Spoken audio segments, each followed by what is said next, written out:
विद्यार्थी मित्र हो, अध्यापनामध्ये तंत्रज्ञानाचा वापर करण्याची पद्धत तशी जुनीच आहे. अध्यापनामध्ये power point presentation, overhead projector, संगणकाच्या बाबतीत मुद्रण करणे, लिखित स्वरूपातील भाग एकत्रित PDF करणे, अशा सगळ्या बाबी या पूर्वीच्याच आहेत. परंतु यंदाच्या या कोरोना महामारीच्या विपरीत परिणामामुळे जनजीवन स्तब्ध झाल्यासारखे झाले आहे. म्हणून समूहाने एकत्र येऊन जी कार्यप्रणाली चालू राहत होती, शिक्षण प्रणाली, ती बंद झालेली आहे. परंतु अध्यापन मात्र बंद झालेलं नाही, हे आपण पाहताच. लर्निंगच्या माध्यमातून घर बसल्या अभ्यास या पद्धतीने घरी राहून अध्यापन या तंत्रानुसार शिक्षक आणि विद्यार्थी यांच्यामार्फत शिक्षणाची प्रक्रिया अव्याहतपणे सुरू आहे. तुम्ही यापूर्वी माझे काही व्हिडिओ पाहिलेला असाल आणि त्यातून आपण इयत्ता 12वीच्या अभ्यासक्रमावरील विविध घटक अभ्यासत आहोत. आज मी आपणासमोर इयत्ता 12वीच्या वर्गातील एक घटक घेऊन येत आहे. अक्कलकोट एज्युकेशन सोसायटीचे CB खडगींचे बसवेश्वर विज्ञान, राजा विजयसिंह वाणिज्य आणि राजा जयसिंह कला महाविद्यालय अक्कलकोट, तालुका अक्कलकोट, जिल्हा सोलापूर यांच्या कनिष्ठ महाविद्यालयाच्या मराठी विभागामार्फत विद्यार्थी मित्रांनो, आपले सहर्ष स्वागत. मी डॉक्टर शंकर आंदुधडके सदर महाविद्यालयामध्ये गेल्या 29 वर्षापासून मराठी विषयाचं अध्यापन कार्य करीत आहे. आज आपण इयत्ता 12वीच्या अभ्यासक्रमातील जो 4था विभाग आहे, त्याचं नाव आहे उपयोजित मराठी, याचा आपण अभ्यास करीत आहोत.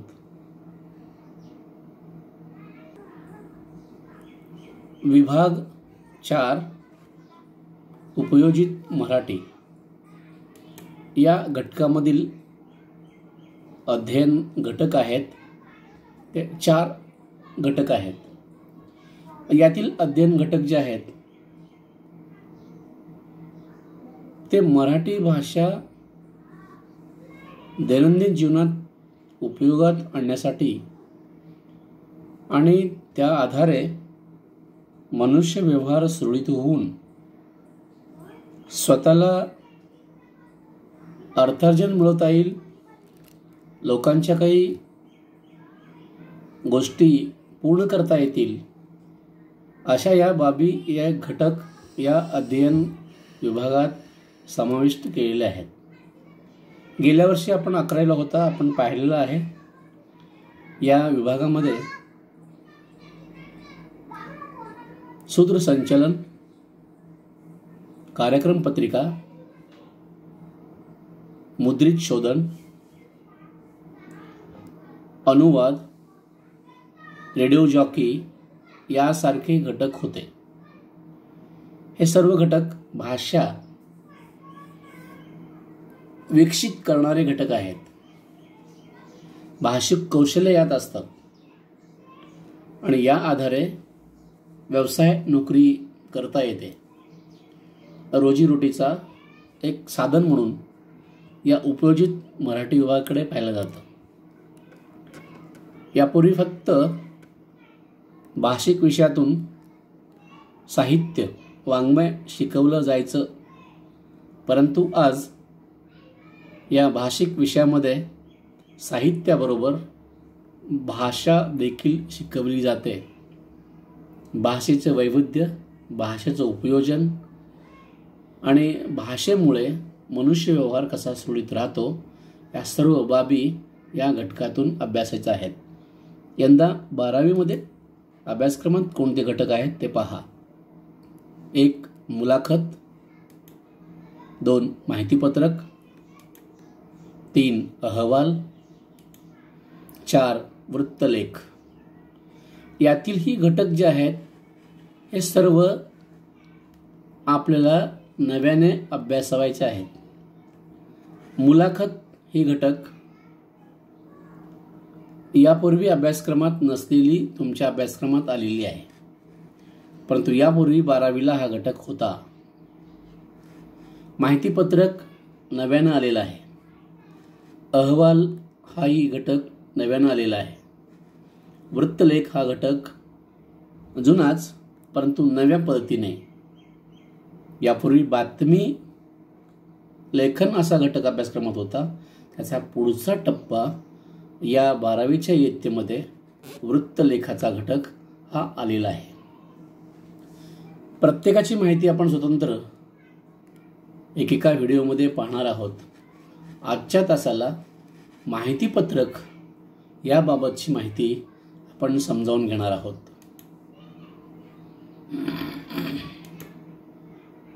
माहितीपत्रक म्हणजे काय? विद्यार्थी मित्र हो, पत्रक म्हणताच आपल्या लक्षात येतं एखाद्या कागदावर कसली तरी कोणती तरी माहिती मजकूर लिहिलेला आहे आणि तो एकमेकांच्याकडे हस्तांतरण होत आहे, वाटलं जात आहे. असं जेव्हा आपल्याला समजतं तेव्हा आपण ती माहिती, ज्ञान मिळवून घेतो. माहितीपत्रकात सांगितलेल्या माहितीचा उपयोग आपल्या भौतिक जीवनासाठी आपण करून घेतो. अशा स्वरूपाचं जे पत्रक आहे, लिहिलेलं मजकूर आहे कागदावरील, त्याला माहितीपत्रक असं आपण संबोधतो, म्हणतो. इतकाच अर्थ त्या माहितीपत्रकाचा नाही. माहितीपत्रक हे जाहिरातीप्रमाणेच एखादी माहिती आपल्यापर्यंत घेऊन येतो आणि त्याचा शास्त्रशुद्ध अभ्यास करण्याकरिता म्हणून. माहितीपत्रक म्हणजे काय? माहितीपत्रकाचं स्वरूप कसं असतो? माहितीपत्रकाची गरज कोणती आहे? माहितीपत्रकाचे फायदे कोणते आहेत? माहितीपत्रक कोणाकोणांसाठी उपयुक्त आहे? माहितीपत्रकामधील माहिती आपल्या ग्राहक आणि उद्योजक किंवा सेवा देणाऱ्या संस्था आणि सेवा मिळवून घेणाऱ्या ग्राहकापर्यंत कसा पोचतो आणि त्याची निर्मिती कोणत्या भाषिक कौशल्याने केली पाहिजे, या सर्व घटकांचा अभ्यास आपण या ठिकाणी पाहणार आहोत. तर पहा, माहितीपत्रक म्हणजे काय? जे पत्रक व्यवसायाकरिता, सेवेकरिता, आस्थापनेकरिता, संस्थेकरिता आपण ग्राहकापर्यंत जाऊन पोहोचतो अशा खात्रीनं तो लिहिलेला असतो. म्हणूनच या ठिकाणी असं लिहिलेलं आहे, जे पत्रक व्यवसायाविषयी, सेवेविषयी, आस्थापनेविषयी, संस्थेविषयी पुरेशा प्रमाणात वास्तव आणि सत्य माहिती ग्राहकापर्यंत पोहोचवते त्या पत्रकाला माहितीपत्रक असं म्हणतात. आपल्या आस्थापनेची, आपण देत असलेल्या सेवेची, आपल्या व्यवसायाची माहिती ग्राहकापर्यंत पोहोचवण्याचं एक पत्रक, ज्याला आपण माहितीपत्रक असं म्हणतो, हे माहितीपत्रकाची व्याख्या किंवा माहितीपत्रकाची संज्ञा म्हणता येईल. काय बोलले? माहितीपत्रकाचे महत्त्व. माहितीपत्रक ही संस्थेशी, आस्थापनेशी, ग्राहकांची होणारी पहिली ओळख असते.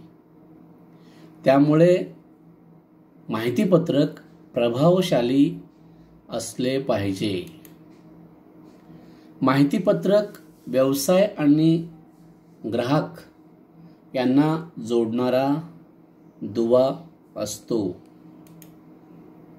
माहितीपत्रक ही पुरेशा प्रमाणात केलेली जाहिरातच असते. त्यामुळे माहितीपत्रक ग्राहकांच्या पसंतीला उतरेल हे प्रमुख ध्येय धोरण माहितीपत्रक तयार करताना असले पाहिजे.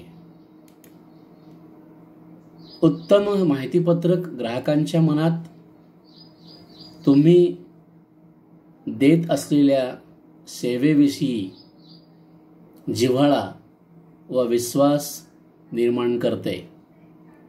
अशी माहितीपत्रके ग्राहकांकडून संग्रही ठेवली जातात.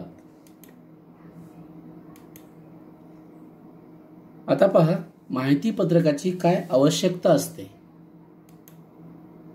व्यवसायाची माहिती ग्राहकांपर्यंत घरपोच मिळणे ही व्यावसायिकांची खूप मोठी गरज माहितीपत्रक पूर्ण करत असते. व्यावसायिकांच्या सेवेबरोबरच ग्राहकांच्या सोयीचीही मोठी गरज माहितीपत्रक भागवते.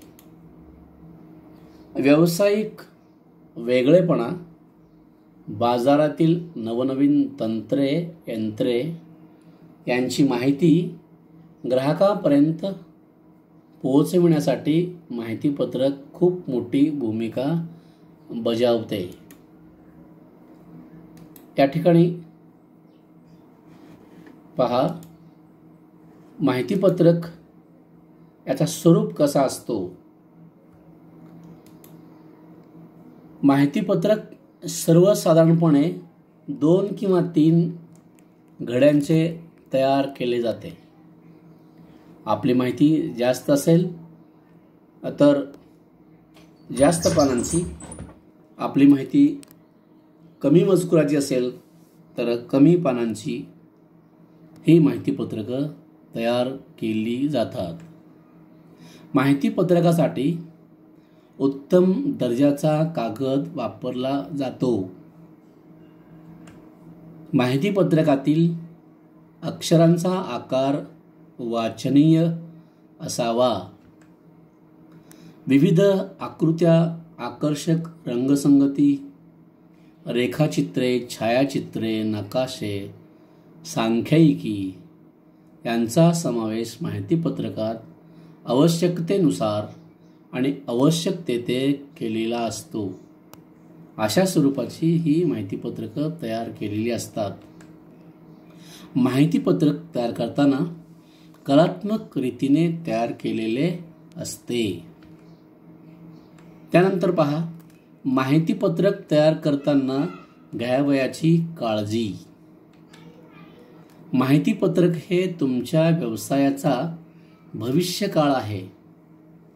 त्यामुळे त्यामध्ये कोणत्याही प्रकारची चूक नसावी.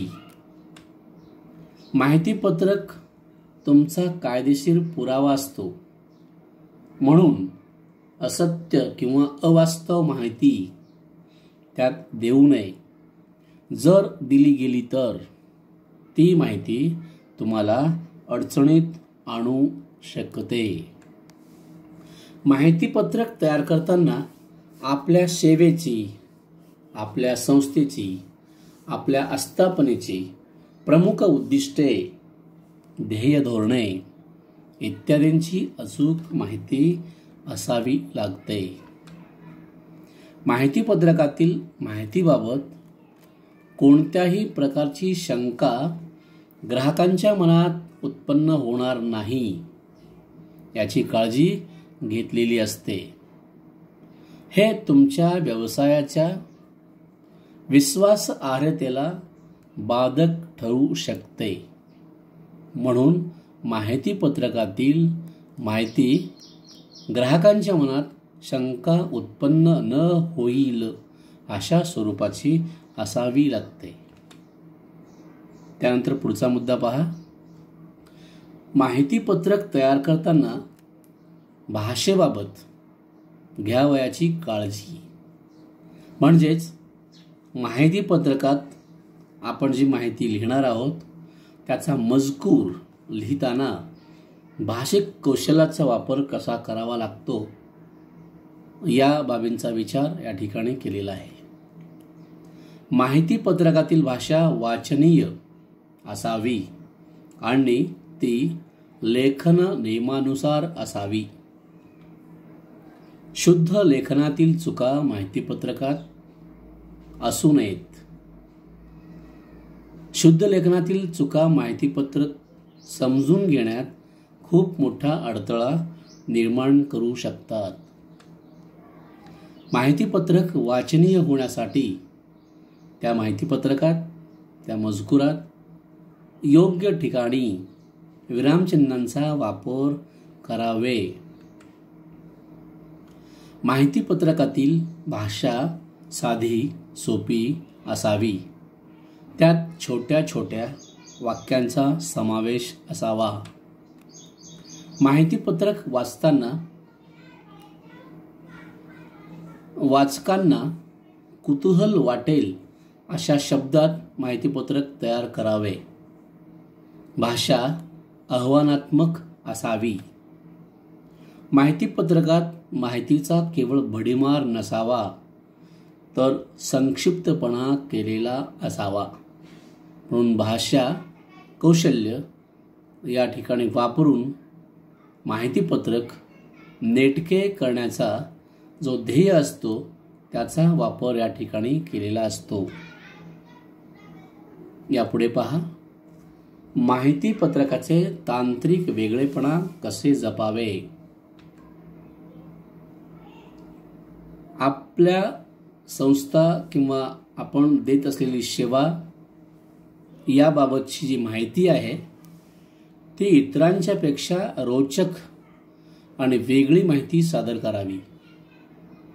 आपल्यासारखेच इतर जे व्यावसायिक असतात त्या व्यावसायिकांच्या माहितीपत्रकापेक्षा आपलं माहितीपत्रक लोकांना आवडेल, रुचेल आणि जास्त माहिती देणारी असेल अशा स्वरूपाची माहितीपत्रकं आपण तयार केली पाहिजेत. दुसरा मुद्दा पहा. उपयुक्त माहिती सांगणारा इतराहून वेगळा पण आकर्षक मांडणीचा लेआउट त्या माहितीपत्रकाचा असावा. मजकुराचे, आकाराचे, रचनेचे, मांडणीचे वैविध्यपणा त्यात असावे. माहितीपत्रक तयार करताना कुशल संगणक तंत्रज्ञ, चित्रकार, ग्राफिक्स यांची मदत घ्यावी. पुढचा मुद्दा आहे. आकर्षक रंगसंगती, चांगल्या दर्जाचा कागद यामुळे माहितीपत्रक ग्राहकांचे लक्ष वेधून घेते.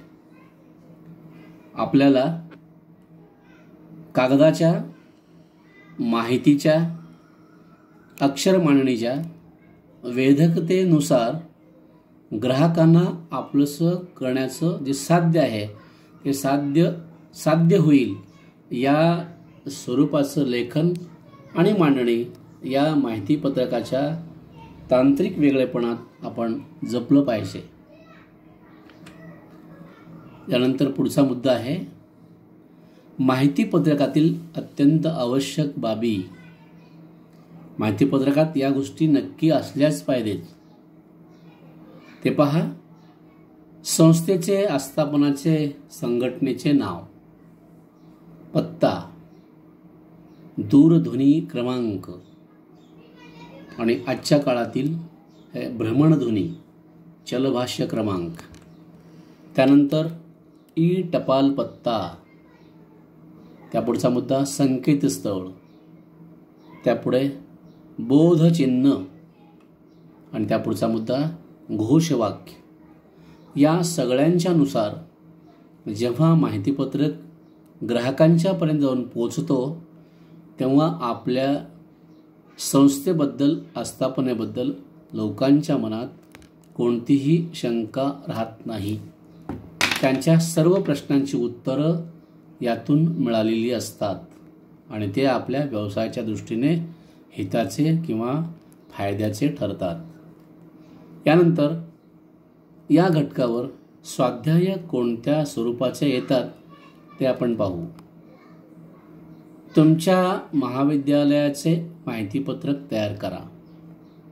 वर आपण जे मुद्दे अभ्यासलेले आहेत त्यानुसार तुमच्या महाविद्यालयाचे माहितीपत्रक तयार करा असा जेव्हा प्रश्न येतो तेव्हा संस्थेचं बोधचिन्ह, संस्थेचे नाव, संस्था महाविद्यालय कोठे आहे त्याचा पत्ता, महाविद्यालयातील इतर माहिती आणि प्रवेशासंबंधी काही महत्त्वाच्या सूचना, महाविद्यालयाचे वैशिष्ट्ये आणि महाविद्यालयाची परंपरा, अशा सगळ्या गोष्टी या माहितीपत्रकात लिहिल्या गेल्या पाहिजेत अशी अपेक्षा मूल्यमापकांची असते. यावर दुसरा प्रश्न असा येऊ शकतो, तुमच्या परिसरातील एका सहकारी बँकेचे माहितीपत्रक तयार करा. सरकारी अल्पबचत योजनेचे माहितीपत्रक तयार करा. या व्यतिरिक्त असाही प्रश्न येतो की मुद्दे दिलेले असतात आणि त्या मुद्द्यांच्या नुसार उत्तरं लिहावी लागतात.